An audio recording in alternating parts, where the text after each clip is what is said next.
You replay every message you send. You second guess every decision. You ask friends, then Google, then yourself again, and still feel unsure. Am I making the right choice? Did I say the wrong thing? Why do I always need reassurance? If that sounds familiar, you're not alone. Because overthinking isn't just a bad habit. It's a signal. A signal that something deeper inside you doesn't feel safe or sure.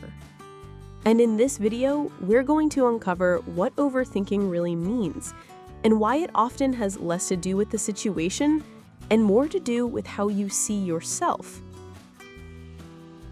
In the last episode, we explored how overthinking is your brain's survival mechanism.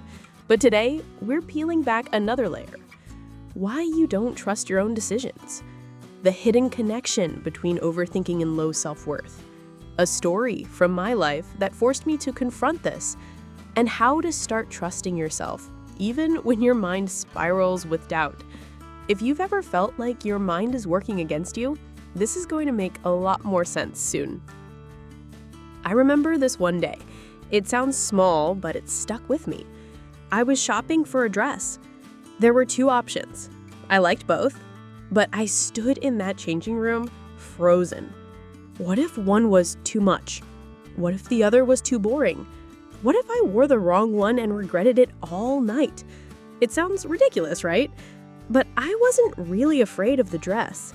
I was afraid of being judged, of standing out, of making the wrong choice and confirming that voice in my head that said, "You don't know what you're doing." That's when I realized I didn't have a dress problem. I had a self-trust problem. Here's what many people miss. Overthinking rarely has to do with the thing you're thinking about. It's about you. More specifically, how you see yourself. People who struggle with chronic overthinking often grew up feeling like their mistakes had big consequences, being told they were too sensitive or too much, getting love or approval only when they were good, being constantly corrected or criticized, even gently. So what happens? You start internalizing a message, I can't trust myself. I need to run every decision through a filter. I need someone else to validate me before I act. Overthinking becomes a safety net. You believe if you analyze something enough, you won't get hurt. But that safety net often becomes a prison. Signs your overthinking is rooted in self-worth. You constantly ask others what they think before acting. You fear making wrong decisions, even small ones. You struggle to set boundaries or say no without guilt. You mentally rehearse how others might judge your actions. You feel anxious after speaking your mind, replaying every word. This isn't about logic. It's about identity. Overthinking isn't just mental. It's emotional. It's the brain's way of saying, I don't feel safe being myself. What your overthinking is trying to do. It's trying to keep you from embarrassment, rejection, criticism, feeling not good enough. But the irony, it actually makes those fears stronger. You start shrinking your life, avoiding action, staying stuck in mental rehearsals instead of real movement. And worst of all, you miss out on confidence. Because confidence doesn't come from being right. It comes from acting and realizing you'll be okay even if you're not perfect. 3 ways to unlock self-trust and calm your mind. Tool number 1. Make small decisions fast, on purpose. Start small. When ordering food or choosing an outfit, give yourself 10 seconds. Pick, commit, don't look back. This builds decision momentum.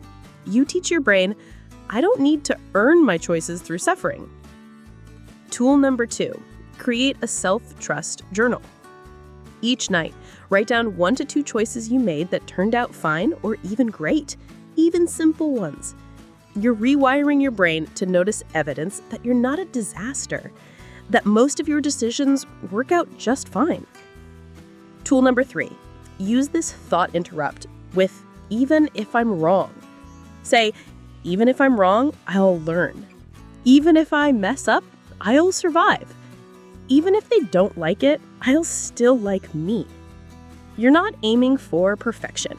You're aiming for growth. And growth requires movement, not mental stalling. You know what helped me? Realizing that my self-doubt wasn't weakness. It was learned. It came from a younger version of me that thought she had to be perfect to be loved. So now, when I overthink, I talk to that younger version of me. I tell her, you don't need to perform. You're allowed to choose. I've got you now. And slowly, the noise quiets. Not all at once, but enough to move forward without fear. What's one decision, big or small, that you totally overthought recently? How did it turn out? Drop your story in the comments.